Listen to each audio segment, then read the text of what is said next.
జీవితం కష్టంగా అనిపిస్తుందా? అయితే కృష్ణుడి మాట విను.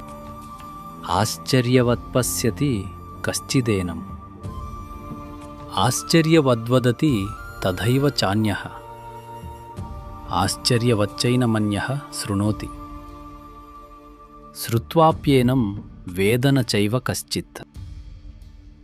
ఎవరో ఒకరు ఈ ఆత్మను ఆశ్చర్యంగా చూస్తారు, మరొకరు ఆశ్చర్యంగా వివరిస్తారు, ఇంకొకరు ఆశ్చర్యంగా వింటారు. అయినప్పటికీ విన్న తరువాత కూడా దాని నిజస్వరూపాన్ని పూర్తిగా గ్రహించలేరు.